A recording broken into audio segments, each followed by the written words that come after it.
You're listening to the Patriot Nation Podcast.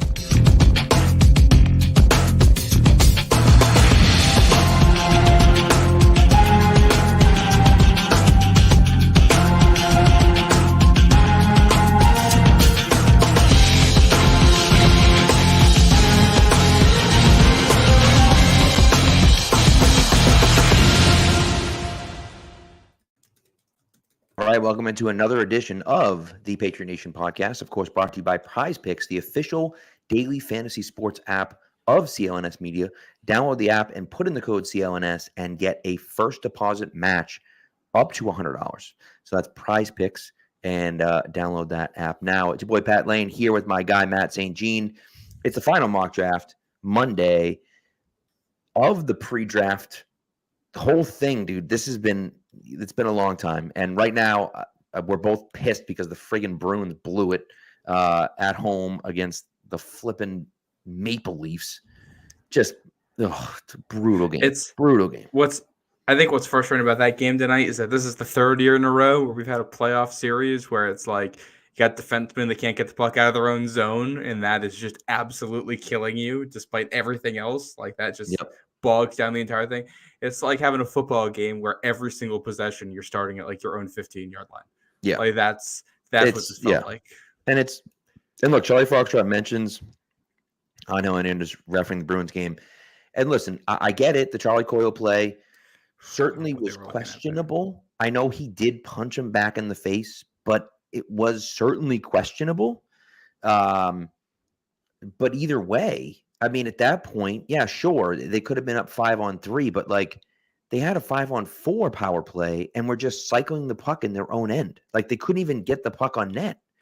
And so, it was bad. It was just bad all around. And there was a lot of, it's just passes that they couldn't connect on, passes that aren't quite tape to tape, bouncing pucks that they can't corral. Right. Where a lot of the bounces don't go your way. You get out physicaled by a team that, you should be more physical than. They beat up Toronto in game one. There's no excuse to get beat up by these guys. It should be the more physical team, but having Peak out definitely hurts that.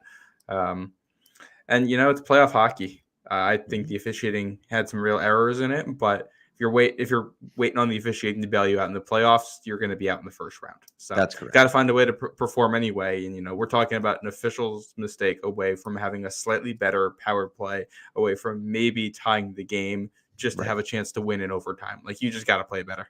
Yeah, 100%. And listen, the Maple Leafs have not beaten the Bruins in a series since before the Patriots existed.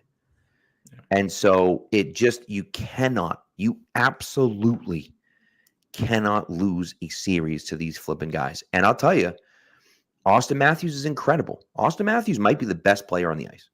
He might be the best player on the ice at all times because I think he might be better than Pastrnak because he's bigger and a little bit more physical. He is better, and that's not a chirp of Boston. And so, with him and Tavares, like they have some real talent on that team now. And so you don't want to mess around with that team. You got to, you get your foot on the throat. You got to put them away. And they had a lead, and they played terrible in the second, lost the lead, and then lost the game. Yeah. Well, and then it's, I don't know, it's Toronto's goaltending is not good. Boston's goaltending is much better. And in a series like this, you just want to get zone times. You can just throw pucks on net. Toronto is going to have to outshoot you and get more quality chances just to play even because of that goaltending differential. And just, if Toronto's going to steal a game because they're goaltending, make them earn that. Just keep throwing pucks on net, get guys in front. They didn't do that tonight. I think at one point it was like the high. I think they called like high danger chances. I think is what they called it on Nesson. High danger chances, and it was like 9-3 Toronto. That's just you can't have that. Cannot have that. So, but what are you gonna do? All right. Anyways, on to the Reds. Jesus Christ! Not the Red Sox. No, God, no. On to the Patriots. The Red Sox have a better record than the Dodgers right now, right? Which I'm assuming is almost entirely because of who those teams have played. Yes, because I'm pretty sure the Red Sox. Oh, they're 13-10. Look at that. In third place in the AL East. Look at that. It's pretty nice. They just swept the team they just played, right? Did they not? Yeah. And they're only down their number 1 starting pitcher, number 3 starting pitcher, number 5 starting pitcher, and all of their infielders. Yeah, they're a mess. They're a mess. So, but They weren't that good, and they're way more injured than any team ever should be. And yet they're still kind of hanging in there. So yeah. we'll see. Yeah. So you never know. What the heck, right? Maybe they'll have something to play for. Maybe there'll be something to watch during the summer. At least they could be an interesting team. We'll see. Bridge the gap from whenever Celtics and Bruins season ends to when training camp begins. Exactly. That's what I need. So, all right. So let's get into this. Of course, Thursday is the draft. We're here. It's finally draft week. 3 days from today, we will know what the Patriots have done in the first round. It's kind of exciting. Well, maybe not, depending on if they trade back, but we'll know what they've done in pick 3 at least. So that mystery will be solved. Yeah, and they, even if they trade back, they probably still should have picked by now, unless they're doing multiple trade backs. Right. Yeah, at least one of those guys. So, so let's get into. Do you want to do my mock first, and then talk about some final things? So we'll do my mock. This is my 5th mock, and so what I do, and Matt and I have both talked about this, and I think Matt kind of broke this on the last one that he did, but I did not. I drafted a different player in every spot in every draft the entire offseason. And so I have 5 different, actually I have 6 different drafts. I did a mid-season mock where I just did 3 rounds. So I did a 3-round mid-season mock. And then I also did a 3-round mid-season mock, and then I've done 5 during the offseason. And so I drafted a different player in every one of them. This is the only draft where I had them stay at 3. I had them actually move up to 1 and take Caleb Williams in my first mock draft. And then I had them move back in my last 3 before this one, and I had them staying at 3. And I had them staying at 3 and taking Drake May. And so look, we can get into exactly, why it's Drake May. And obviously, in this case, Jaden Daniels went number 2. And I feel like Jaden Daniels is probably going to go number 2. And I think that across the league, that Jaden Daniels is considered the number 2 prospect, I think, for most people across the league. And again, I don't know if that's true, if that's correct or not. I don't know. But I really like the ceiling that Drake May has. I think his athletic abilities are incredible. I think the way he throws the ball is outrageous. His arm is ridiculous. And I think that he provides the kind of upside that you want in the number 3 pick. With that being said, he's far from a finished product.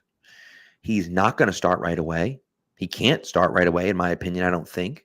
And so the Patriots need to be patient with him, but I think that's okay. Be patient with him. You have a veteran quarterback that can give you at least some stable play. You're not making the playoffs this year or like competing for the division or anything like that, but you have a guy that can give you something. Let him give you something, and let Drake May learn underneath him, and then start maybe at the end of the year. Maybe he waits all year and starts next year. But either way, I think that that the pick makes a ton of sense. I'm a little bit more optimistic than you on what I think Drake May can do in year 1. I wouldn't have an issue with him starting from the jump. I think I don't know if he'll necessarily be a great player from day 1, but I think he's good enough that he can play through his mistakes. But I think a lot of this is also, judging the guy, talking to him in the interviews, talking to his coaches, and people around him, and getting a feel for him once they bring a guy into the building too, of what you want to do. Because everybody learns in different ways. People grow in different ways. And I think there's a couple different ways to approach that. I will say, if you're drafting, obviously somehow Caleb Williams falls to 3, or if it's Drake May, or if it's JJ McCarthy, I think you're going to entertain the option of not starting them day 1. If it's Jaden Daniels, Bo Nix, Michael Penix, Spencer Rattler, any guys like that, or Rattler, Nix, Penix a little bit later, I think might be different, but a guy like Jaden Daniels at his age with his experience, I think you're starting him from day 1. And that's one of the differences between these types of these projects and their age. Right. That's a good point. So, all right. So that's what I had at number 3, and we'll see what happens. And Nelson, you're 100% right that that Patriots fans need the patience more than the Patriots do. And here's what I'll say. So Brian Hammond just mentions that all draft simulators have May ahead of Daniels. And that's fine that the draft simulators have that. I will say that all the chatter, right? Adam Schefter was on with Pat McAfee today, and he said the Patriots are entertaining offers at 3. I don't know if they're going to take one or not, but he said, that's assuming that Jaden Daniels goes number 2 and Drake May is number 3. He said if Drake May goes number 2 and Jaden Daniels is available at number 3, the cost for 3 is going to go up significantly. His words, not mine, right? And so I think that the league is a little bit higher on Jaden Daniels than they are on Drake May. Now, that doesn't mean that that's the correct take. That doesn't mean it's the correct information. I don't know how the Patriots feel about it. As a matter of fact, if I had to guess, I think that they're split. I think that, everyone in the league is split on this, that there are some people that prefer Drake May and there are some people that prefer Jaden Daniels, just like Patriots Twitter is crazy about this, right? It's like some people like Jaden Daniels is great and Drake May is fine, and some people go back and forth with it. And so I think the Patriots are kind of in a similar situation. And so the simulators can have whatever they want. I think Daniels is the guy that, is preferred around the league. Now, what I will also say is that this could be a situation like last year, where a lot of people said, well, last year they had CJ Stroud ranked number 1. And then once it became obvious that Bryce Young was going number 1, people said, well, you know what? Okay, we'll put Bryce Young number 1 instead of CJ Stroud. And so it could be a little bit of that bias where you hear that Washington is probably going to be taking him at 2. And so he gets elevated a little bit, but I'm not sure. We'll see what happens. Yeah. Well, I think there's some overlap here between what's happening this year and what happened in 2021. Like, nobody really thought Zach Wilson was the second best prospect, but the Jets did. So that moved him up on everybody's board. I'm not saying that to say that Jaden Daniels is Zach Wilson, but I think pretty consistently most evaluators have had May over Daniels. It's probably like a 60-40 split or a 70-30 split, but May over Daniels has been the popular thing. I think that's what the consensus boards have right now. From all outside opinions, Washington views it the other way around. So when you have a simulator that's based on the consensus board, it's going to have May going number 2. But when you have the intel, it's going to be right now. It looks like Daniels going there. And I will say, if Daniels goes number 2, I don't think the Patriots have a bad option, generally speaking, on the table at 3. Right. Because I think May is a high tier quarterback. If there's a world where they like JJ McCarthy over Drake May, that's a bold choice. But if they're doing it, I prefer at least it's a young guy, and also you have the trade option. And I think any of those 3, I can talk myself into. Right. Yeah. All right. And that's a really good point. So we'll see. Yeah. All right. And then, so here's what I had, right? And my dad texted me about this because my dad has mentioned on the show before. Well, he hasn't mentioned it, but I've mentioned that he mentioned to me on the show that he wants to move back into the first round. And he had talked about trading 68 and a first rounder next year. And I think Bertrand someone had mentioned, I believe on EEI, doing that same thing.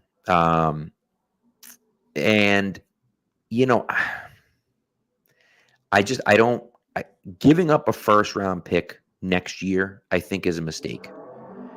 Only for the reason that if the Patriots aren't good again, which they might not be, you might be looking at, a situation where the Patriots are, drafting top 10 again, and you've traded a first round pick next year. So I'm not on board with that. I am, however, on board with what I did here, which is I traded 34 and I traded a second round pick next year. Now, again, still a lot to give up.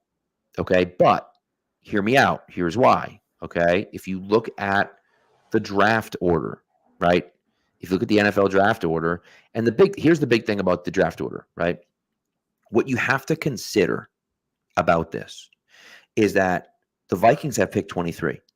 they're not moving 23. They traded for it, right? And maybe they've made a trade and maybe they haven't to move up or something like that, but highly unlikely you're going to get 23.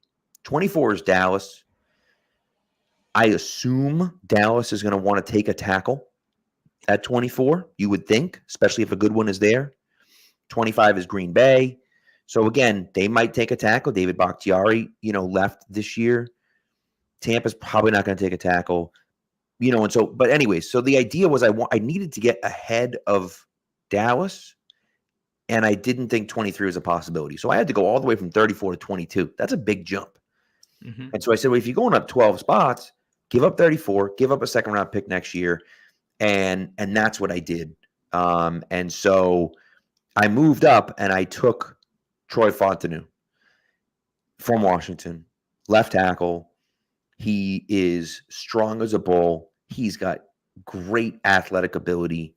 Man, some of his blocks in space are just sick. He's super smooth. Yeah. And so I don't know if he'll be there at 22. I really don't know if he'll be there at 22, but he might be. And if he is, I think then that's a situation where the Patriots move up. And I think that this makes sense if one of those guys starts dropping, whether it's Olu Fashanu, whether it's Fontenot. And again, the problem with the other guys is that there are some really good tackles, but those guys are mostly right tackles. Even Amarius Mims played right tackle in college. So those guys are projections, but it's like they're going to have to change positions. Where it's like Fashanu and Fontenot played left tackle. They're left tackles, right? And so, that to me is more beneficial for the Patriots because that's what they need is left tackle. So anyways, I had to move it up to 22 to take Fontenot. And I like the idea of it because again, and I know people say wide receiver, and I get it. I want a wide receiver too, but you have a big hole at left tackle. And right now, I don't know how you feel about Chuck Okorafor as your starting left tackle. I don't feel great about it, And so I want a guy that can be that dominant player, and I think Fontenot has a chance to be that guy. Well, I like moving up this trade that you did in general. I think regardless of who it is, I like the idea of if you take Drake May and you feel like you have a quarterback, if there's a tackle or a wide receiver, or it's some crazy world where it's Brock Bowers who ends up falling, and there's somebody in the 20s who you like, who you think can be either someone that can protect your quarterback that you take, or somebody that can be a big name target for him. Mm-hmm. I like the idea of moving up to go get somebody like that. I'm not always the biggest fan of trading up in drafts. I think it can be incredibly risky, but this is one of those situations where I think it makes sense if it's, somebody who's a fit. And I don't know if there's a receiver I would do it for. Brian Thomas Jr., maybe. I wouldn't do it for A.D. Mitchell. I would obviously do it for any of the top three if they fall. Of course, right. That's a move I'm really considering. And tackle to me is such a weird positional group in this draft because I like so many players, and usually for tackle, it's hard to find guys outside of the first round. And this is one of the first drafts in a while where I feel like you can get a really solid starter in round 2 or 3. So maybe trading up for a tackle isn't the best move, but it's also, the guys who I'm talking about as solid starters are not necessarily left tackles. And that's the biggest issue I have. I mean, even like Fuaga, who a lot of people are super high on, he's a right tackle. And so he's a really good player, but he doesn't fit the needs that the Patriots have, right? J.C. Latham mostly played right tackle, played left tackle a bit, but I think mostly played right tackle. Jordan Morgan is a right tackle. Tyler Guyton is a right tackle. That's the issue that I have is and Amagaji is the guy that, everyone kind of Amagaji and Suamataia. Thank you, Suamataia. Yeah. I'm like, Matt said it a million times. I got this, and then I didn't have it. I think those two guys beast for having pronunciation guides in it. Love it, absolutely love it. But I think those two guys are guys that fit into that spot, right, where it makes a lot of sense. And Kingsley is a guy that almost everyone has had mocked to them at some point. And so, when I think Suamataia is interesting because he was left tackle last year, but he was a right tackle the year before, and some would argue he was better at right tackle as a run blocker. He looks a lot more comfortable on the right side. Jordan Morgan, I think Jordan Morgan Um, played left you know tackle what? Morgan actually, did play left tackle. I'm but sorry. That's on me. the issue with Morgan is he might play left guard in the NFL. He's got Right. shorter arms and might not necessarily be the kind of guy that you want. Patrick Paul is another interesting name in here. He's a true left tackle. Super experienced, super solid. Probably never going to be like a top 8 left tackle in the NFL. I think you feel good about the odds of him landing somewhere as a mid-tier left tackle starter. Yeah. And there's been noise on him, everything from end of round 1 to end of round 3. And that's how it is for all of these guys. Like Suamataia, some guys hate him, some guys love him. Jordan Morgan is going to be about scheme fit. Tyler Guyton is going to be about scheme fit. Amarius Mims is all going to be about, the huge number of question marks in his profile. So you put it all together, and it's just like you got a lot of guys who might be asked to change positions at the next level, guys who were scheme specific, guys who are different ages. And because of that, don't be surprised if one of these tackles we're talking about lasts until the third round. Don't be surprised if a guy we're talking about as a third rounder goes at pick 37. Right. That tackle you're hoping the Patriots get at 68 goes at 37, and you're like Blake Fisher. This guy's a right tackle who I think can kick to the left side, who's developmental. Where was he going to go? Nobody really knows. Right. Yeah, no, Fisher's a good one because he played left tackle, got hurt, lost his spot to Joe Wall, and then bounced over to the right. So he went to college as a left tackle. Could he play left tackle in the NFL? We don't know, right? And so that's the question that we have. And of course, Joe Walt's the number 1 tackle in the class, and so it's like, well, yeah, he wasn't playing left tackle because Joe Walt was better than him at left tackle, but that doesn't mean he's still not. He still that's couldn't. Not be really a criticism, right? And so that's that situation. So, anyways, all right. So I move up there. I don't have a pick all the way to 68. Then I traded 68. I said, you know what? I'm trading 68. Let's move down a little bit. The wide receiver situation in the third round is not ideal. By the way, I only moved down 9 spots, picked up an extra 5th rounder, moved down 9 spots with Vegas. I took Jermaine Burton. I had taken Javon Baker in a previous draft, and so I know that's a guy that people really like in the third round. But I decided on Burton because he's a guy that shouldn't be available in the third round. I don't even know if he's going to be on the Patriots draft board, if we're being completely honest. I think, the word is that the staffs in Georgia and Alabama both hated him, right? And so, he walked out, he left a bad taste in both their mouths.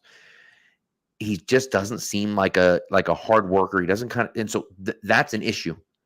He's a talented receiver.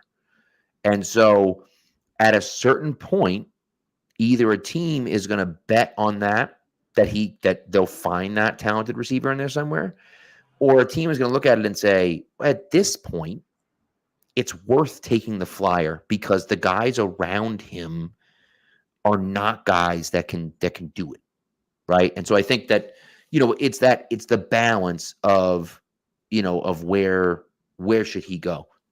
Look, 77 might be too high, but that's where I had him. Well, I think what's interesting about this is that you go back 2 years and they just passed on George Pickens for character issues. Jermaine Burton, I don't think has different character issues. Yes. Just immaturity in the locker room, but I think it's a slightly different type of person. Also, worse production. He wasn't George Pickens was a borderline first round quality talent who got dinged for character stuff. Jermaine Burton is a second or third round talent who's getting dinged for that stuff. And his production also fell because Jalen Milroe was a work in progress quarterback, a guy who got a lot better throughout the year for Alabama, but for much of the year was really rough around the edges. I like this bet. I don't know if he's going to be on the draft board. That's the only thing. Because clearly Pickens wasn't. So will Burton be? And do they? It's a different player. It's a different year. It's a different person calling the shots. And we've seen how 2022 went. Have they made changes? Do they want to go a different way with this, or are they still character first? And I don't think there's necessarily a wrong answer to that. It's more so how much risk are you willing to take in your approach? Yeah. Yeah, and that's kind of where I was at with it. And the other thing for me is that I feel like with Kendrick Bourne there, you have a strong vocal leader in the wide receiver room already that can Mhm. kind of help bring guys along. It seems like everyone's following Kendrick Bourne now. And that's where I looked at it and said, okay, I like that idea. So, by the way, Nelson's asking about Brendan Rice, and he's almost the guy I took at 70s. I almost did it. And then I was like, nah, I pivoted off it. And I probably should have, looking back. Probably would have been a better pick than Burton, but I went with Burton. So Cam Hart in the 4th round. I'm gonna kind of go through these. We've talked about Cam Hart on here before. Physical, big, long corner, an outside guy. People have concerns about his quickness and his speed, but I think you saw it at the Senior Bowl that he could stick with guys pretty well. And so, he's not going to lock people up necessarily, but he locked up Tez Walker a few times, in Senior Bowl reps. So, I'm going to be honest, going through Tez Walker's tape, I'm not 100% sure how much of an accomplishment that is. I suppose. Yeah. But, that's the thing. He's big, he's long. He can shut down guys who are just big and long on the outside. And as a corner 2 in this league, who's also a team captain, loved in the locker room, that's valuable. It's a scheme piece in your secondary. Like, that's valuable. Yep, and that's right. A consensus pulpit guy, I think, is Cam Hart. Yes. And then I'm just going to blow through these last few guys. Mike McCormick from South Dakota State. If you haven't watched Mike McCormick from South Dakota State, do yourself a favor, search it up on YouTube or search it up on Twitter. This guy just levels people. He is like a throwback. He's got the huge neck roll in the back. He is so much fun to watch. Mike McCormick from South Dakota State. Just an absolute blast, dude. Oh, did I say Mike? Sorry, Mason McCormick. My apologies. My apologies. I wrote Mike McCormick here because I'm an idiot. It is Mason McCormick. I wrote it correctly in the draft, but I wrote Mike here for some reason. Jalix Hunt from Houston Baptist, who again we've talked about, a guy that made the transition from safety all the way to outside linebacker, can play a little bit on the edge. Obviously, has some concerns against the run, but is a guy that can get after the passer. I like him a lot. Tanner McLaughlin, tight end from Arizona, who again, missed a ton of time this year because of injuries. He's a big dude, runs pretty well. Yeah, take a shot in the 6th round on him. Bub Means, who we've mentioned a million times on here before, big guy, physical wide receiver. Again, another consensus pulpit guy. And then I ended with Rasheen Ali at Marshall. Rasheen Ali is an interesting dude. He probably would be a lot higher if he wasn't injured literally all the time. He's injured all the time. Matter of fact, he went to the Senior Bowl, Shrine Bowl, I forget, and got hurt again. And so, ended up not running at the combine. So, it's just a matter of that kid staying healthy. You're taking a shot really in the 7th round just to kind of say, hey, just take a look at this guy and see what we can do. And so, we'll see. But yeah, that's it. Yeah. That's the and listen, honestly, Burley, that's exactly what I said. A tight end that played at Arizona with injury history. Like, hey, I mean, you never know. Last time, He's old, which is a little concerning, but yes. He's a good athlete. Yeah, which Patriots did add a tight end today, by the way. They did. Some former Bengals guys, depth tight end. I like thing, by the way, the best thing that dude has done. Did you see the video that Keegan posted? No, I only saw what Taylor Kyles he did his gauntlet drill. He posted the gauntlet drill from the combine. And so he ran the gauntlet drill, caught the first pass, and then started running and looked to his left, although the first pass came from the right, and it just drilled him in the side of the head, absolutely drilled him in the side of the head. I didn't realize that was him. Yeah. No, I remember that. That was hilarious. No, I like this mock. It's a good, you hit all the points. Get guys at every position. I'm glad you took Burton over Brendan Rice. I'm just not that big a fan of Rice. What I will say is this: that USC coaching staff, I think, did a terrible job last year when you get into the film. So it's possible there's some untapped potential in Rice. Right. But there's that one little voice inside of me that's saying, oh, he could be, this year's Nico Collins. Right. And then you watch him, and it's like, I just don't think he's that athlete. Like, I don't think he has that in him. And if he doesn't, then he's just another mediocre guy outside the numbers who is an okay ball winner and an okay separator. And like at that point, we're talking about what, like a 2015 Brandon LaFell on the outside is your ceiling. Like I don't want to hate on Brendan Rice too much because like and you can obviously push past that if you're a better athlete than you show on tape, or if you really grow and develop and push that technique. But I will say something tells me that Brendan Rice, of all people, has gotten a lot of work on his technique from a very young age. And you would think may have already maxed some of that stuff out. You never know. The pedigree is nice, but I like Burton there because I think he's a lot better than his production showed. I think he got dinged a lot for the offense he played in, the quarterback he played with. Yeah, I agree.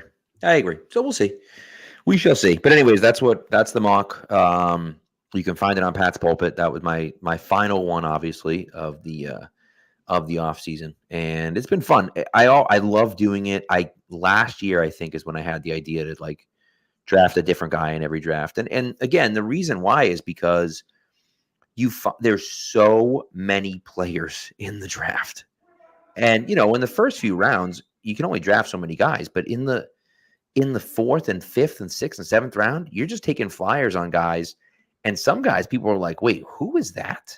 And so they're guys that I would have never heard about until I kind of went deep looking for guys. And, I think of like Hayden Hatton and Hunter Norzad and Jalen Green and Aneem Dakwa and like Casey Washington and like Khalid Duke. Like these are dudes that I would have never, ever like looked up. Right. And yet here I am and I'm like, oh, when that guy gets drafted, I'm like, that guy's a stud. Like I like that guy. And of course, like they're all projections because it's late in the draft, but you start to like some of these later round guys. And that's one of those things where it's like, okay, I think it's worth it for me. It's worth it because it forces me to do a little bit more homework, but it's worth it for the readers as well, because you can go through and you can see now film on some guy and you're like, oh, he posted a clip about that guy. That guy looks interesting. Let's go search up this guy. And now all of a sudden you're like, ooh, Aneem Dakwa. That dude's like 6'8", 375 pounds. That's really cool. Like, like maybe he's good. Who knows,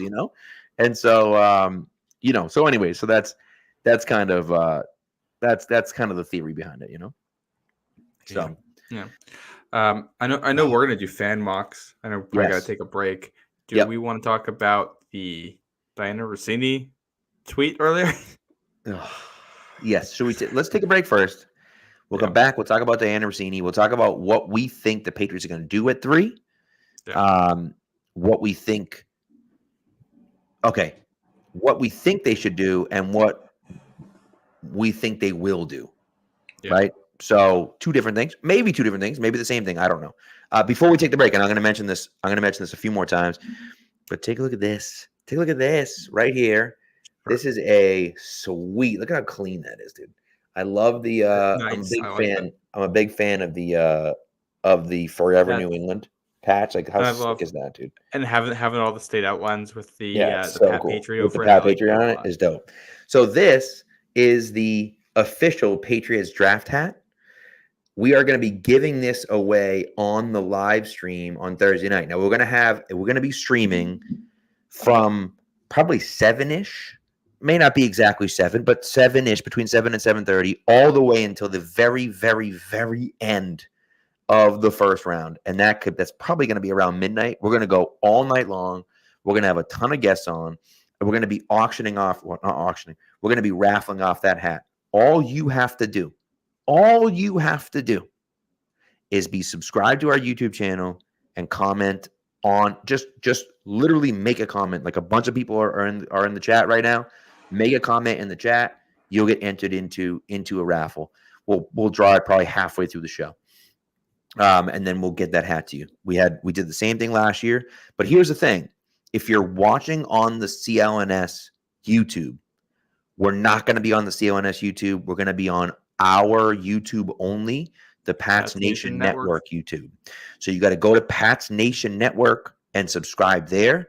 Also, if you comment on Twitter or X or whatever the hell it's called, If you comment on Twitter, we'll also be there too. And so you can comment there. That will count as well, okay, if you do that. But yes, so go to Pats Nation Network. We're actually streaming from there right now as well. So you'll see this video pop up. When you go there, subscribe there, and we're going to be live all night Thursday night. We're going to have a ton of guests come through. A bunch of it's going to be a party. People. We got Murph coming on. We got Brianna Peary coming on. Fitzy told me he's going to stop by. Mike Debate is going to stop by. Taylor Kyle's going to try to stop by if he can. We have a bunch of non-Patriots guys coming on. We got some Bills guys coming on. We got a Jets guy coming on. We got a Bucks guy coming on. We got a whole bunch of people coming on. So it's gonna be a ton of fun. Okay, it's gonna be a ton of fun. And Matt, you said you got rehearsal Thursday night. You'll be late. Hey man, we'll be here. We're gonna be here until the bitter end. It's gonna be like a 5-hour live stream Thursday night. It's gonna be a long stream. So last year, I think there's a non-zero chance you're gonna see me eating dinner in the middle of it. Like that's correct. Yeah, it's certainly possible. It's certainly possible. Yeah. So, but yeah. So anyway, so that's gonna be a ton of fun. I think it's like the 4th year in a row that I've done it. I know we did it in 2021, and that might have been the first year we did it. And there's a great clip of I think it's me, Taylor, Mark Schofield, and Ryan. What the hell is that? And Ryan from Pats Pulpit. No. For God's sakes, I can't even remember. Wow, what the hell? I just totally brain farted. But nevertheless, Ryan was a host on Pats Pulpit for a while, and he's on it with us too. He was on it with us too, and we were flipping out that the Bears traded up to 11 to take or to 10 to take Justin Fields and not the Patriots. And we were all pissed because we wanted Fields. And then they drafted Mac and we're like, oh my God. And Taylor was like, I'm going to be sick. And so it was rough. And turns out, by the way, we were right. But, nevertheless, it was not Ryan Reynolds, Brian. It was. I wish it was Ryan Reynolds, but maybe we can get on this. If anybody knows Ryan Reynolds, would like to suggest that he come on the show Thursday night, please reach out. Hey, listen. He is right now. He is, he's pushing a movie. I mean, we could, I'd be happy to give him some airtime and talk about his movie if he wants. So, and he can give us his takes on who the Patriots should pick at number 3. Right. Exactly. Yeah. See. So, all right, let's get into a break and then we'll talk about it. I will mention that again later on. Okay. But again, Pats Nation Network on YouTube, subscribe there, watch the show on Thursday night. Comment and you'll be entered. You'll be automatically. You don't have to pay anything. Nothing. It's free. Okay. So comment on there. You'll be entered in the drawing, and someone's going to win that sweet snapback. And by the way, my dad is not allowed to enter because he won the last raffle that we did. I hosted a comedy show last weekend, and he won 2 flipping prizes there. He's not getting an entry. Okay, it's not happening. All right. So just so everyone knows up front, he's not getting entered. Even if he comments or texts me, he can text me 1,000,000 times on Thursday. It doesn't matter. He's not getting entered in. So just so everyone knows. But anyways, so all right, let's get to a break and then we'll come back. Prize Picks has something for every sports fan, from basketball, baseball, and hockey to League of Legends and everything in between. You can pick LeBron, Aaron Judge, Connor McDavid, and Jude Bellingham all in the same entry. Prize Picks even offers injury insurance so that your entries stay in play even if one of your players gets injured. For basketball games, if you have a player who exits the game in the first half and does not return in the second, Prize Picks will have your back and not count that as a loss. Now this week, I'm actually going with Aaron Judge, Rafael Devers, and Bobby Witt Jr. to have over 1.5 total bases, and I'm going with Kevin Durant for more than 28 points and Nikola Jokic with more than 10 rebounds. Download the app today and use the code CLNS for a first deposit match up to $100. Again, if you download the app today and put in the code CLNS, they will match your first deposit up to $100. Prize Picks. Pick more, pick less. It's that easy.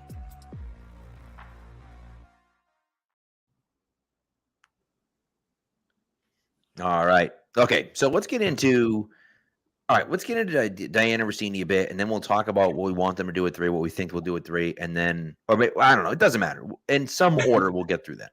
So let's do Diana Rossini first. Diana Rossini, of course, today, for anyone that missed it. Do you have the tweet in front of you, Matt, or do you want me to read it?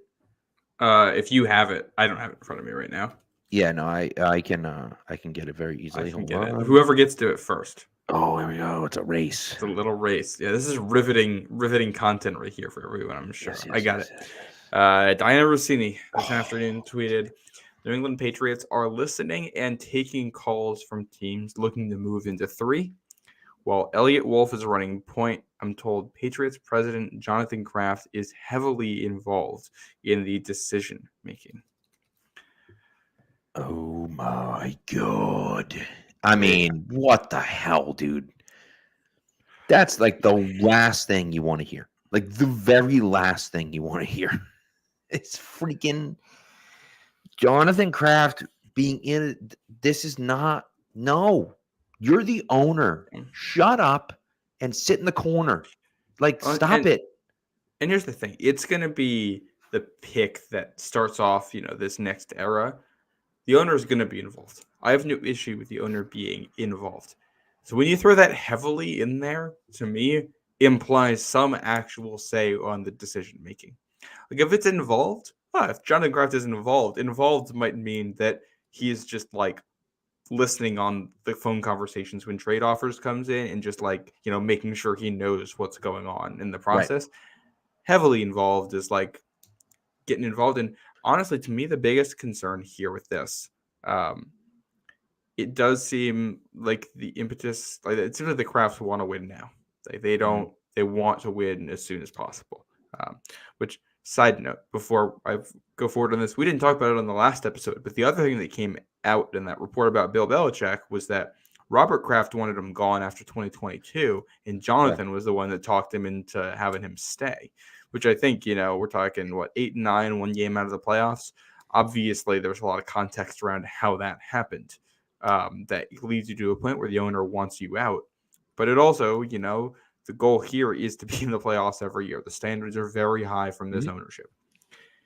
And my concern is that if they're at 3, and they like the quarterback, that quarterback goes at 2, and they don't like the quarterbacks on the board, and they got an offer from Minnesota with a boatload of first-round picks, ownership is saying, hey, we need a quarterback, we need a quarterback, in that meeting, we need a quarterback. Right. And I'm not telling you can't take the trade, but saying we need a quarterback.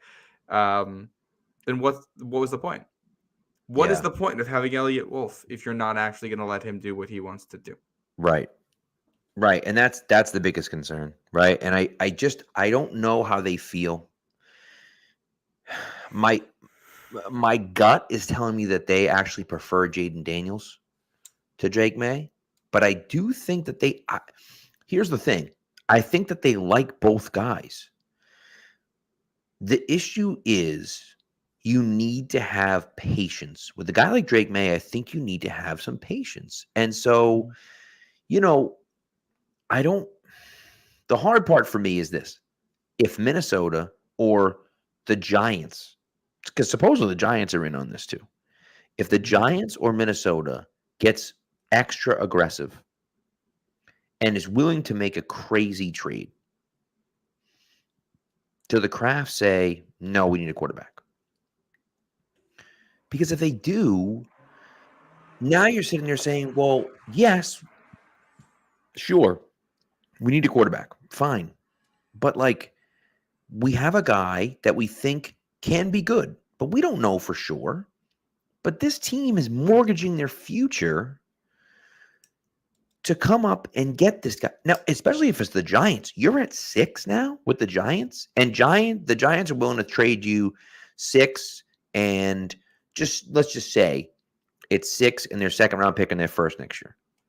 That's a pretty big haul. And maybe it's you throw an extra pick in there as well, right?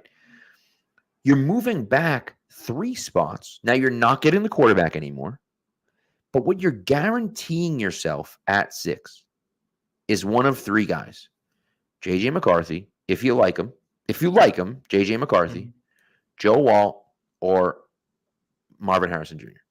One of those 3 guys has to be available at 6, right? And I'll add you in other guys too. If they like Brock Bowers, if they like Odunze or Neighbors as the receiver, if they like, let's say Joe Alt comes off the board in there somewhere, if they like Olu Fashanu or somebody else involved in the tackle room, you get, depending on how this goes, either the second or the third best offensive player on your big board. Yep. And you can just take there.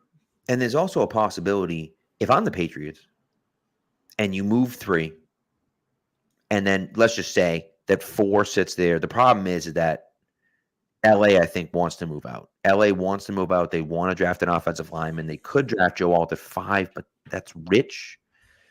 And so I wonder if the Vikings would then try to move up to 5.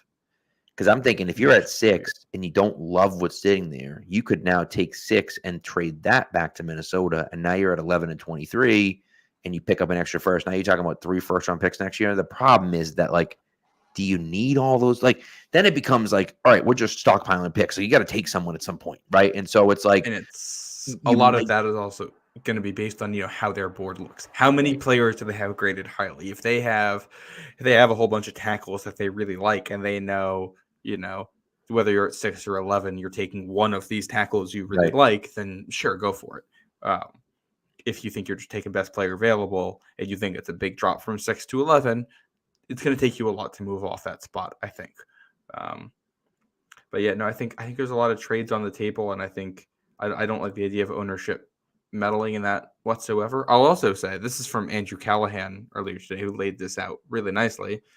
Robert Kraft on January 17th said that Jonathan Kraft, not involved in the day-to-day operations. He also said on January 17th that ownership's input will be the same input that we've had the last 3 decades. Elliot Wolf said on February 27th that ultimately football decision-making is down to he and Gerard Mayo. Gerard Mayo, March 25th, they, as an ownership, don't want to be involved in football decisions. right. Either none of that is true, or the heavy involvement that was talked about there somehow doesn't include any kind of decision-making and is just, Jonathan Kraft is in on every single phone call that's being made. Right. Which is true. And that's so it's going to be interesting. It's going to be interesting to see what happens, and what they decide to do. And again, I just think if you're the Patriots and you don't let's just say Jaden Daniels, let's say they're all in on Jaden Daniels and he goes 2 and you're sitting there at 3 and you don't love Drake May. Now, again, I'm on record, and we're going to talk about this in a minute. I'm on record as that's the guy I want at 3. But if they're not sold on him and someone else is, then you move out. And, a report came out today or yesterday that the Patriots were thinking about moving back and taking Michael Penix. And maybe they do that. Maybe they stick with that and do that. I don't know. Right. But again, it becomes a situation where you look at it and you say, okay, yeah, sure. Maybe that's what they decide to do. But, I'm not sure if that's really where they want to go with it, right? And maybe, again, the issue that I have, we say he's heavily involved. What does that mean? So first of all, who's making that initial report saying that the Crafts aren't involved? That the Crafts, is that coming from the Crafts? Right? And maybe that's coming from the Crafts, and they're saying, no, we're not involved. And then someone else is saying, well, yes, but yeah, they're pretty involved, right? And Robert and Jonathan are basically telling us, you got to draft a quarterback at 3 because you can't win without a quarterback. And that's true. You can't win without a quarterback. I agree wholeheartedly with that.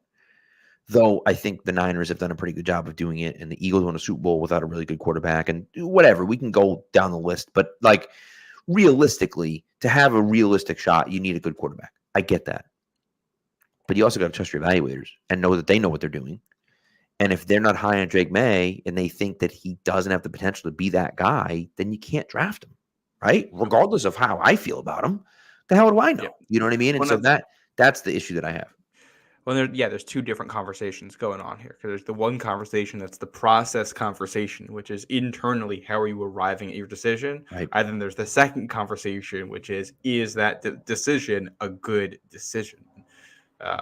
This is all on the process side, and I don't like it when ownership is meddling in things. So I hope that it's not. I would guess from the context of this tweet, it was made in the context of trades. I'm guessing this report came from outside the building, probably from another team.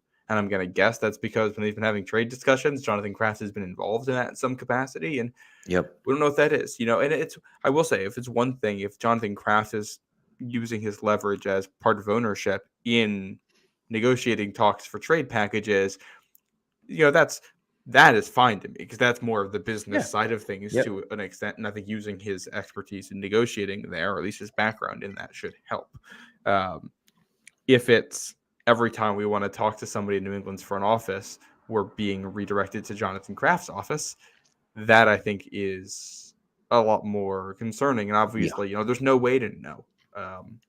But I also think, some reports, some leaks this time of year, I look at and I'm like, all right, well, that's obviously motivated by something. That report's out there for a reason, or somebody wants this piece of information public. Nobody wants this information public, which tells me it's probably true. The Crafts don't want this out there after they spent the last couple of months talking about how they're not going to be involved. And Mayo and Wolf don't want this out there. That's correct. Yeah. So nobody inside the building wants this out there, and it's out there, which tells me I think the reporting is very likely to be accurate on this.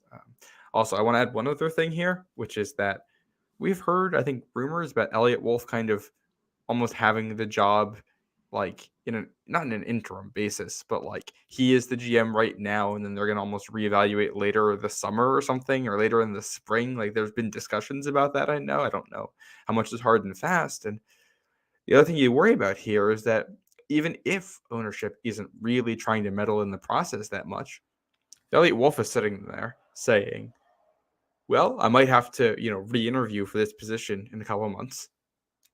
And I know from what the owners have said publicly that they want a quarterback. I'm going to let that impact my decision-making because I want to make sure I actually get to keep this job. That's also an issue that you really can't have. You're paying these guys, hundreds of thousands of dollars, millions. I don't know how much these guys actually make to make these decisions. Let them make the decisions. If they fail, let them fail on their own merits. Yeah. I agree with you. And yeah, realistically, I mean, I feel the same way.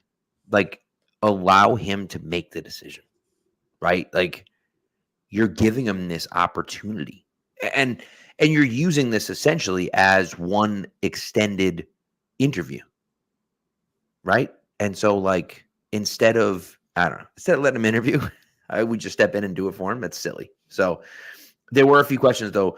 Brian Hammond says 11-23 next year's first, and Christian Darrisaw for 3. I think you almost have to take that, right? Yes. I think you almost have to take it. Because if you get that means you've fixed your left tackle. Yes. And you have all those extra firsts. I mean, that means at 11, if you want, you can take like Brian Thomas Jr. You can reach on him a little if you want a receiver. Or Brock Bowers, like, if he is there. Or, you can take a defender there, depending on how this board falls. Yeah. If that means you get the opportunity to take the first or second defender on your board at 11, and you can still use 23 for a receiver who might end up being there anyway. And you get 2 firsts next year. Yeah, I think that is incredibly hard to pass up. Yeah. Yeah, I agree with you. And TD mentions here that Minnesota might be super motivated, may include Jefferson and 2 number 1s. If Justin Jefferson's in there, you just smash the accept button. Smash the accept button. I don't think there's a world in which Justin Jefferson gets traded here, because part of this is that one of the reasons Minnesota wants the rookie quarterback is because they're about to pay Justin Jefferson. They're going to give Justin Jefferson all this money, and they want a cheap quarterback to offset that. So trading the expensive asset you want to keep to get the cheap asset, that doesn't make sense. They're not going to do it. I think Addison and Justin Jefferson are off the table. I think Darrisaw is also probably off the table. I think if you're getting Darrisaw, you might not get 23 in the trade. It might be a one or the other kind of thing, because if they don't get if they got to give up Darrisaw, they're going to want a first rounder this year so that they can still get a tackle. Right, but the Darrisaw thing though is that they haven't given him the 5th-year extension just yet. They still haven't. Now they have until May 2nd technically to decide, but they haven't given him that 5th-year option yet. And he's gonna be expensive. after this year, right? And so Okay. he's essentially on an expiring contract. Now, that doesn't mean they're not going to sign him, but I don't know if they're willing to give him a big time contract extension, whereas the Patriots might. And maybe they won't. Maybe Yeah, the Patriots are saying but we're not going to pay him a ton of money either, so we don't want him. But I don't know.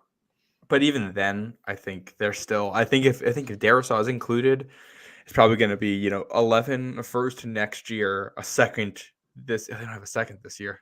A third this year, a second next year in Darisaw type of thing. I Right. think that's Right. probably what you're looking at instead of 23, just because there's no way Minnesota's going to want to give that and Darisaw, because Darisaw himself is probably worth a first rounder on his own. So that's going to be tough. Yeah, theoretically, and that's the thing is that but it just depends on what they think. So we'll see. And then DJ Daniel mentions 11, 23, and Jefferson for 3 and 34, which again I can't imagine a world where they trade Justin Jefferson. I just don't. It doesn't make any sense to me, and I think you're following like Carolina did this last year, where Carolina traded DJ Moore, their best receiver, to move up to number 1. And then they were like, well, you know what? We could really use midway through the season. They were like, we could really use a number 1 receiver. And it's like, yeah, you just traded him, you dummy. And so and now Minnesota has Jordan Addison, who's very good, but he's not Justin Jefferson. And so it's like the whole point is that you have Jefferson and Jordan Addison, right? Yeah, and so Ryan mentions that the Vikings don't even have a number 2 next year. So that's the thing is it becomes difficult. I can't imagine they're ever going to move on from Jefferson, but I can see them doing it with Darisaw. And I can see the Patriots saying, look, if you want Drake May that bad, you're going to trade us 11 and 23 and Christian Darisaw and your first round pick next year. And you know what? If you don't want to do that, we're going to draft Drake May instead. Right? Well, and I guess, I guess this becomes the question. If there's 2 minutes left on that draft clock, and the Vikings are saying, we're not going to budge. We're not giving up a player. It's 11-23 and a future first. That's the basis of this deal, or a trade's not happening. The Patriots are on the board, and they don't like the quarterback. What do you do? Because then you can accidentally, this is where the art of negotiating is big, because you can also accidentally box yourself into a situation where you just got to take Marvin Harrison at 3, which is a fine consolation prize. I wouldn't be upset with that. But the other part of this is that I think if you're going to see a player involved in one of these trades, it's going to be negotiated before draft night, because including that in draft night is just a lot trickier to do.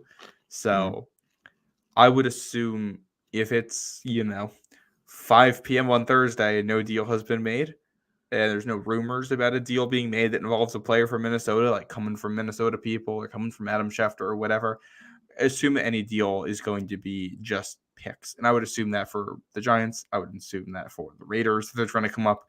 If somehow the Broncos decide they want to get involved in this, whoever it is that's coming up, I think it's wise to assume it'll just be picks involved. So you're right, but I do think that I'm pretty sure A.J. Brown was traded on draft night. I'm almost positive. But I believe that was a trade that was made on draft night. It was, but that was a straight pick for player thing. This is more of a bidding war situation for a pick. I don't think teams are going to be itching to throw in players to go get the pick. I think they're just going to keep adding on draft capital until somebody hits the magic number. And that's fair. Yes. That is fair. So, and again, I think that you're right. So the Patriots, if that conversation is ongoing, that could be a situation where they say, no, we're not. Well, on the flip side, the AJ Brown thing is because they knew they weren't going to extend him and they were trying to move him. If for whatever reason the Vikings say, we know we can't get a deal done with Justin Jefferson and we're trying to move him, then he's available here. I think you would hear some kind of rumors about that before draft night. Yeah. No, and that might be true. And so we'll see. I think it's really interesting, and allegedly, right? And multiple people in the comments are saying that there's a bidding war going on right now. And if that's the case, I think I like Drake May a lot. I think Drake May can be a really good starting quarterback in the NFL, even an elite starting quarterback in the NFL. I don't know if he'll ever get there. If you're getting an insane package, I think you have to take it. And that's the situation. That's the thing that I look at and say, will the Crafts say okay to that? We're not getting the quarterback, but it's okay that we're not getting the quarterback because we're getting this huge package and we can build the rest of the offense. And if you want to take Michael Penix at 23 or 34, fine. If that's what you want, we'll do it. But like, we're getting all of this future draft capital, and we're going to try to use that to make ourselves better, and in turn create a better situation for our starting quarterback. Look at Chicago. And Chicago is a situation where, Chicago is a really good situation for the number one pick, a really good situation for Caleb Williams. And that's because they had the number one pick. They moved down last year. They acquired a pick from a bad team. And I don't think Minnesota's a bad team, but I don't know.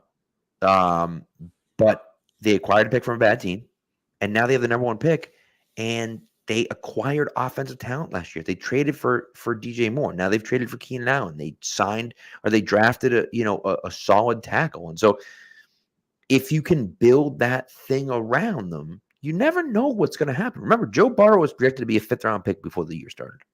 Yeah. He had a great year and was drafted number 1 overall. So it could happen. Quinn Ewers could take a big step forward this year.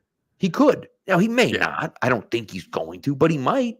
And then you may be looking at saying, well, Quinn Ewers is a beast. And you know what I mean? So that's where I look at it and think like, okay, there's a chance for the Patriots.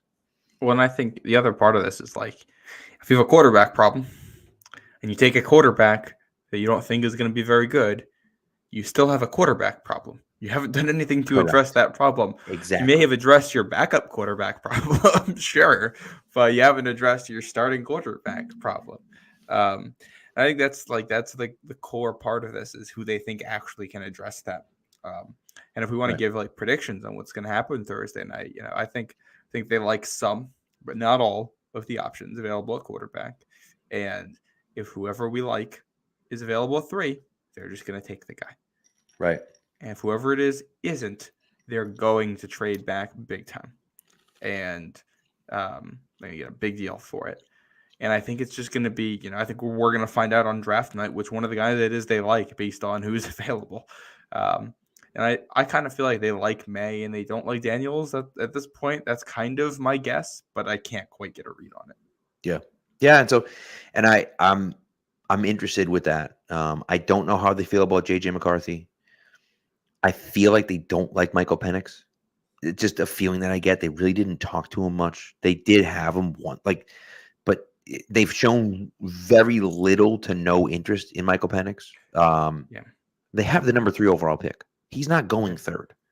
No. So it's one of those things. And TD is saying that, if Penix didn't have the 2 ACLs, he'd be number 1, and he would not be because Caleb Williams is the clear number 1 pick. He might be number 2, maybe. But Jaden Daniels gives you something that other guys don't have, which is that real speed and wiggle that other guys don't. Yes. And so I can see a team liking him over Penix, regardless of the injury situation. And again, we can say if Penix didn't have the 2 ACLs, but he does. That's a big deal. You know what I mean? Well, beyond that, even if he didn't have the injury, so he's still a quarterback with okay accuracy, who was a little bit slow as a decision maker last year, isn't great at creating in crowded pockets, who was in an offense with elite talent and elite coaching last year, and elite offensive line. They were fantastic. So in some ways, I'm almost less worried about the fact that Penix was injured, more worried about the fact that he's been in college for this long. He's played a lot of football, and he still is, slower than you'd like as a decision maker, still not super accurate. Like all the traits I listed, he's experienced and he's worse at those things than a guy like Drake May, who is less experienced and better at those things. Like Drake May has accuracy issues, and he's more accurate, I think, than Michael Penix. At least if you go by Ben Solak's charting of that. And it's all right, I just if you're not taking a quarterback at 3, I just don't think you take a quarterback in this draft, honestly. Yeah, I kind of feel the same way. I kind of feel the same way. And if you like a quarterback, take them. If you don't, then just invest in everything else. Right. Right. And we'll see. And again, if Spencer Rattler drops to you and you want to take a flyer on him, sure. If you trade back and you get 11 and 23 and, okay, you're at 34 and you're like, yeah, we don't love anyone at 34. We've already gotten two guys that we like, tackle at 11 and in 23, we take a wide receiver, let's say. Okay. Now you do, you trade out of 34, move back a few spots, pick up a day 3 pick, let's say, and you draft Spencer Rattler in the 40s or something, right? So, and again, I'm not saying that's going to happen, but I'm just saying like that's an example of something I think I could see happening where it's like, hey, we don't love Spencer Rattler, but we at least take a chance on him, right? And so Spencer Rattler in the 40s, you might not see me Friday night. I know, but I just think that that's a situation where we can look at it and say, hey, there's a path here to a quarterback if you like him. If you don't, then don't draft him. But like, if you like this guy, hey, we can take him here. But again, Rattler to me is a guy that's a dart throw. It's a dart throw. And, I just, I get it, but he's a dart throw. You know what I mean? The issue for me with Rattler is like all the size concerns with all the size concerns with a guy like JJ McCarthy apply to Rattler. Like he's not that big, and he's like beat up a guy who just has so many issues with his profile, and it's like, and he's older.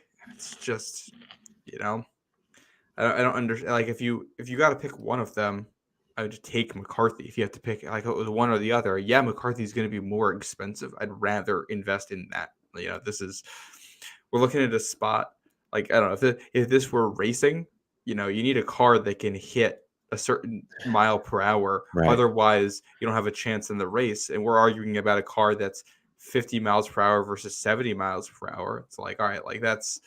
If we're gonna invest in one of these, yeah, it's more expensive to go get a car that goes 200 miles per hour, but that's what you need. So spend Correct. it. And if the car isn't that good, then you're gonna invest later. But right, yeah, I know I'm lower on this QB class than a lot of other people are, but I watched a lot of these guys, and there's a lot of guys who've been in college for a long time for a reason, and that scares me. yeah. So I mean, we'll see. Yeah. That's the scary part. And again, I think Drake May, young player, he's young. He can learn. Sit him on the bench.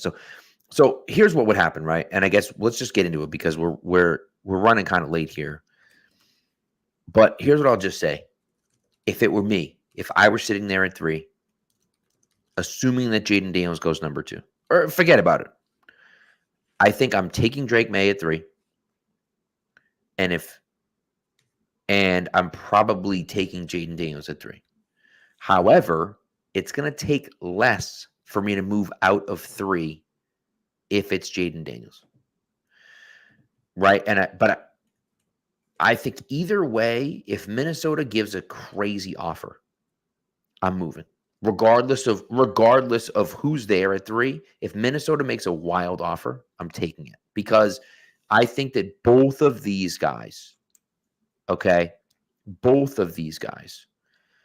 are projections. I'm not 100% sold that they're going to end up being the guy, right? And so, if you have an opportunity to get a ridiculous package, you take it, in my opinion. I don't know if the Patriots feel the same way. I kind of feel that they're taking the quarterback at 3. Kind of no matter what. And maybe there's smoke that they're listening to offers, and so they might take a crazy offer. I think that they're trying to get that offer as high as they can possibly get it. My fear is that they're going to take May at 3, and that Minnesota, who's wanted JJ McCarthy all along, is going to give some insane package to Arizona. And I'm going to sit there and I'm going to say, we turn down that package. You know what I mean? Like that's what I'm scared about, is that, they're going to give some crazy package and I'm going to sit there saying, oh my God, this is going to be bad. Yeah. And so we'll see. But that's the thing for me, is that I think And we may never know because, it might get leaked out after the fact. Like Sashi Brown leaks out that they offered, the number 10 overall pick for Jimmy Garoppolo, which is like, shut up. No, you didn't, Sashi Brown. Like, stop it. But, that's the problem. But we'll see. We'll see what happens. Yeah. But that's what I think is going to happen and what I would do, in my opinion. Yeah. I think in some ways the ideal here, if you don't find a quarterback, is trading back to 6. If you can trade back to 6, get a future first as part of it, and get one of these top tier receivers. If Drake May is not on the table, I think that's your best. That's my favorite of the backup plans, because if you had Rome Odunze to this team, even with the other issues that they have, you take a tackle at 34. I think you have a chance to be a really, really, really good team outside of the quarterback position, and then it's just finding that, which is obviously easier said than done. But if you don't think you're finding it at 3, then don't force it. Right. I like it. Yeah. And what do you think they will do? I think it's going to be one guy they like. If he's there, they take him. If not, trade out type of situation. Okay. I have no idea who that is. Well, and that's the thing. And so allegedly, what people have said is that about 12 hours out is when you hear what teams are really thinking. Thursday morning. By people, you mean Bill Belichick. That's a great point. That's a great point. Bill Belichick can say that. But Thursday morning, I do think that that we'll find out kind of, what Washington is thinking. And I think that's going to really decide what the Patriots do. If it comes out that Washington's taking Jaden Daniels and the Patriots are higher on Daniels, then they move out. And the other thing is true as well. So, so we'll see. But you never know. But by the way, I just wanted to point it out here. Carlos. We got Los Talks Pats in here. What's up, Carlos? I just wanted to give him a shout out. He's killing it on Twitter. So, and he's like always the first to report things, just crushing it over there on Twitter. So nice work, Carlos. Keep it up. Shout out to the fact that when Carlos pulls video clips and stuff too, he generally provides full context. He very rarely, if ever, will put things out of context or try to go for the clickbait. He just has real content. So is a must follow. Yep, I agree. So Los Talks Pats if you're on Twitter or X, whatever the hell it's called. Yes. But yeah. Do you want to get? Yeah, let's get into the listener mocks, and then we'll go from there.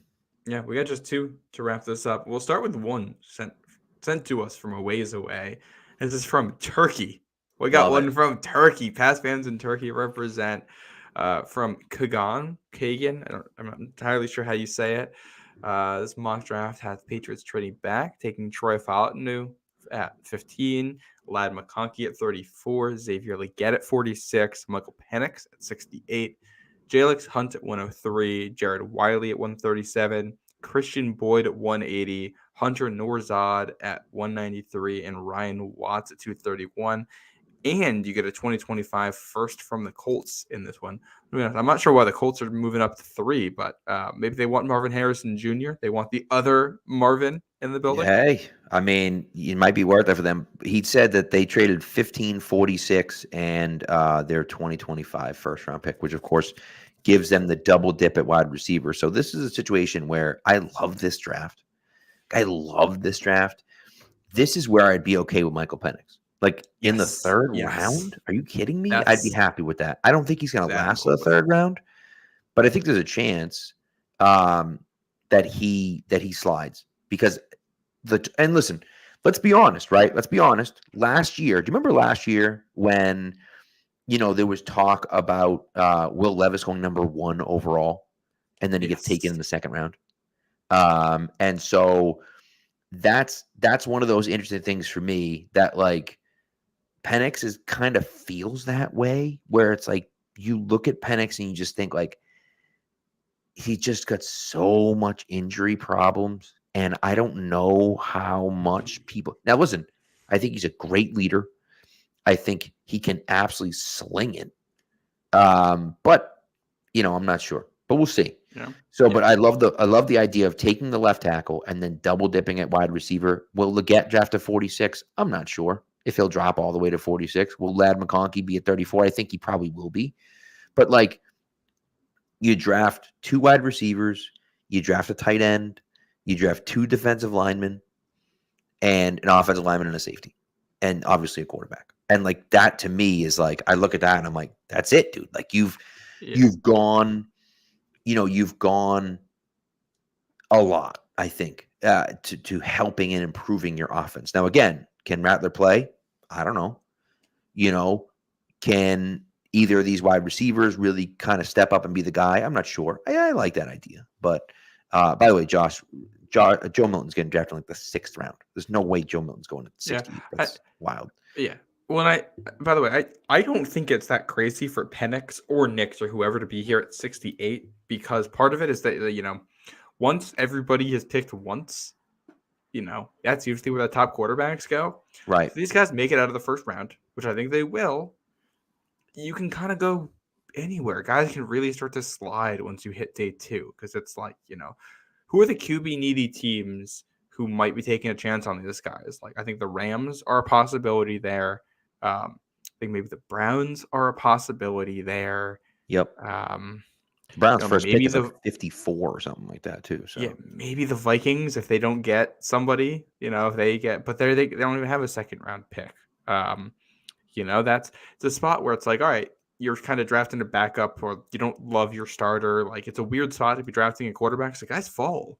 And you also need a guy to be a scheme fit. And you also need a front office to like a guy. You need a front office to like a guy, not enough to take him in the first, and not enough to think he has a high chance of being a starter, but still enough to want to take him in the 2nd round. Like, that's a very, very thin line to walk. right. Agreed. So, and especially with Penix's injury history, like, he's a dog. Like, I don't have any questions about his intangibles. It's just, can his processing speed get faster? Can he get more accurate with the football? Yeah. And if he gets taken at the end of the first round, it wouldn't shock me. If he's on the board when the Patriots pick in the 3rd, it really wouldn't shock me. Yeah. I just want to say Jared Wiley and Christian Boyd on day 3 in this draft. Love that. Yeah, I agree. 2 good picks. Two things I wanted to point out. First of all, Mario Yoshi with the take of the offseason right here. Where is it? There it is right here. I'm hoping the Patriots pick good players for this year. And listen, I'm going to be completely honest with you, Mario. I'm not joking at all. Like, that's the take, right? Like, that's what we need. We've gone through a billion, things, and who are they going to take?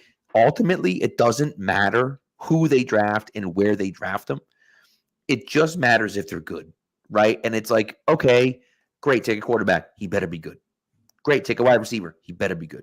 Great, take a left tackle. He better be good. Like, it doesn't matter what they do as long as the guys are good. And we won't know if they're good for a few years. But that's one of the things. And also, from your keyboard to Elliot Wolf's ears. Please. That's right, baby. And DJ Daniel just, mentioned that, Drake May has never faced any adversity, and fine. That's fine. I will say that, and someone pointed this out earlier today, and I don't remember who it was, and I might have been Jesus Christ, Coach Williams, I think, on Twitter, who's really good, and I like him, and he doesn't like Drake May, but not that he doesn't like Drake May. He doesn't like Drake May as much as some people do, which is fine. But he pointed out, which I thought was true, Drake May was the consensus number 2 for the last year. For the last year, he was the consensus number 2 last year, and he's still the consensus number 2. And it seems like he's been passed by Jaden Daniels. And he hasn't pouted about that. And he hasn't complained about that. And he's dealt with that with grace. And he's talked about Jaden Daniels, and he's talked about JJ McCarthy, and I think that, it shows a little bit from him. Now, again, does that mean that he's going to, I don't know. But it is what it is. And yes, TD, you're right. That what's his face? Merrill Hodge called him a coach killer. Any quarterback that's a bust is a coach killer. Yeah, I'll also say Drake May faced adversity. Look at the roster around him. The roster is garbage. It's the coaching. Like, he and Caleb Williams both just faced adversity internally from having to play on teams that weren't really that good against teams that were better. than having to make that work. The fact that Caleb Williams and Drake May got their teams to even respectable at points this season is a testament to their ability and their ability to face adversity. Agreed. All right, let's yeah. get into this. Let's get into this last mock and get the people out of here. Yeah, this is from Tom. Jaden Daniels at 3, which he did explain in his message to me that this would be Daniels or May. He was hoping it was May, but he would take either one. Mhm.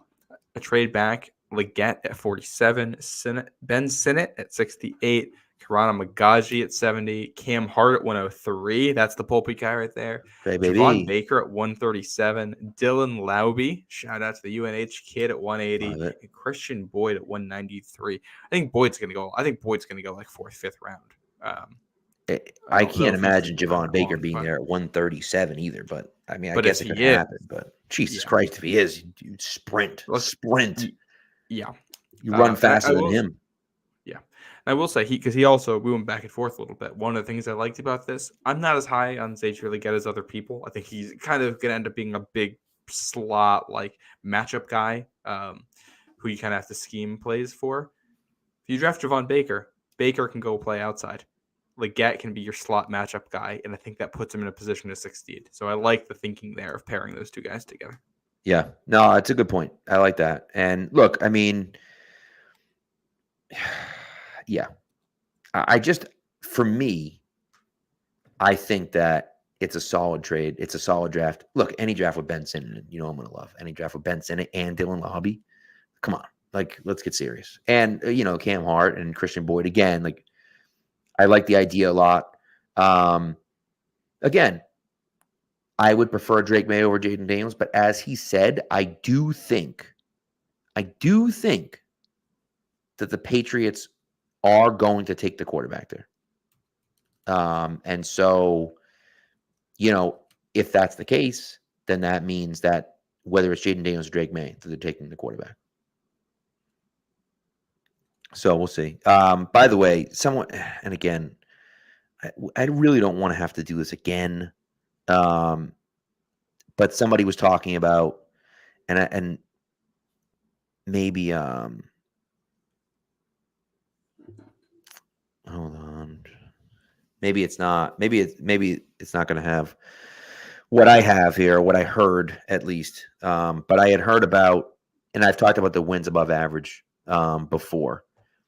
Right. And so we talked about, as far as the people around you, and the wins above average around Drake May is just pitiful, just absolutely pitiful.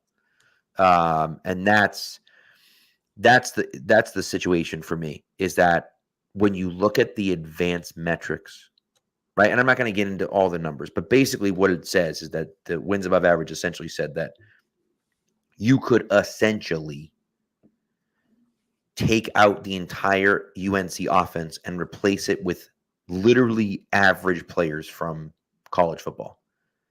And it would have been the same offense, minus Drake May. And so, and whereas every other quarterback that's being talked about in the first round had, anywhere from 5 to 2.5 points. And so again, it's not crazy, but for me, that's one of those things that I look at and just think okay, this is the situation that we're in. He's not getting any help. Yeah. And so that's to me, that's not up for debate. He's not getting any help. Now, does that mean he's going to be a great quarterback in the NFL? No, but to me, that's not up for debate. Yeah. Yeah. So, all right. We've said a lot of words about quarterbacks this offseason. I'm glad to finally get to apply it to something real.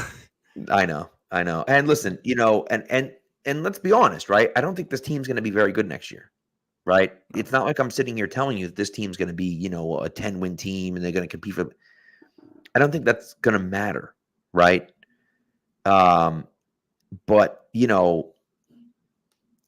this is the best. This is the best time of year. It's the best time of year. It's the best time of year. And TD, we appreciate it. You guys are great, even if we disagree. I agree. You guys are great. This is what makes it, right? The chat blowing up and you guys being on the chat is what makes it so much more fun, because we're able to have this conversation with you. And so we're not just up here screaming into the void, which we are a little bit. But it's nice to have people responding to us, and again, to be able to have a conversation with you guys, because I find that even when we disagree, that you guys bring different perspectives, and a lot of times smart perspectives. You guys aren't dumb. You're throwing things out, right? And so I think that, there's a lot of good things that come through, and even if we disagree with it, I think that we can see the logic behind it. And so, so we'll see. Yeah. But I do want to, I want to wrap up because there was a comment in here that reminded me of something I had wanted to bring up on here. yes, Because somebody had mentioned that Patriots fans are going to be calculating strength of schedule by week 10. We can do this right now. Warren Sharp put out his thing. It's hardest. It's strength of schedule by betting odds right now. Pre-draft, who has the hardest schedules? Patriots have the second hardest schedule in the NFL next season. Well, that's not good. That's not good for draft purposes. Well, it means they're going to lose a lot, probably. That is true. That is true. Yes. But no, I thought that was interesting because this is something I kind of picked up on at the end of last season, was that, if you had to say who the worst team in the AFC West is going to be next year, I think most people would probably say the Raiders. Well, the team that finished last was the Chargers. Why? Right. Because Herbert got hurt and everything fell apart at the end. So that's who the Patriots play. If you had to say who the worst team in the AFC North is, probably say the Steelers, if you had to guess. Maybe the Browns. Patriots are playing the Bengals because Joe Burrow got hurt last year. That's tough. The worst team in the NFC North, we'd all say it's the Bears, but that's the team that has two top 10 picks and is adding the number 1 draft pick in Caleb Williams. That's who you got to play there. And you also, part of this is that the Patriots got to play 3 good teams in the AFC East. Every team in the AFC East gets 2 games against New England. So all of those strength of schedules are going to go down for them. Ideal. It's not ideal. No, but for a team playing a last place schedule, I think they did get a rough draw, at least according to how things look at the moment. I would agree. And I don't expect those odds to shift too drastically between now and week 1. It's certainly not week 1. Now, by the end of the year, of course, no one knows what's going to happen, but you're right. So things will change in season, but the only thing moving those odds is going to be quarterbacks being taken in the draft, and that's just going to be Minnesota or Vegas, or if somebody does make a move up. Right. So as a reminder, before we go, we are going to be live all night Thursday night, literally all night. We'll be live from before the draft starts until the first round is completely over. We're going to have a ton of guests stopping in. Again, we're not going to be on the Patriots on the CLNS YouTube channel. So if you're not already subscribed, go over to Pats Nation Network. Okay, it's got the PNN logo. I'm sorry. You can see it at the very top of the screen here, above Matt and I. Pats Nation Network on YouTube. We're streaming live on there right now as well. So if you're not already subscribed to there, you can jump over there, subscribe to there right now. That's where we're going to be broadcasting on Thursday. We'll also be broadcasting on my Twitter page and Matt's Twitter page. We thought about going back to Twitch, but I was like, there's not enough people watch. Everyone, I think, is now on YouTube and not Twitch. And so I figured we'll just have it doing on both YouTubes. But during the show, we're giving away this hat right here. This is the official draft cap of the Patriots. Look how cool that is. I really like the red and the red on top and the blue underneath. And then, of course, it has this sick logo, which I was saying to my dad, they got to throw this on a t-shirt. Like, I would 100% buy that on a t-shirt. So Forever New England with the entire New England around there with the old Pat Patriot in front of it. We are auctioning that off. So all you have to do, come to the show, subscribe to the channel, and comment on the YouTube on the show, right? If you comment on the Twitter, obviously you comment on the Twitter, it's fine. But if you comment on the YouTube, be subscribed as well. And we're going to give that hat away to whomever it is. We're going to mail it out to you. It is a snapback hat. And so you don't have to worry about whether it's going to fit you or anything like that. So I got a snapback for everyone.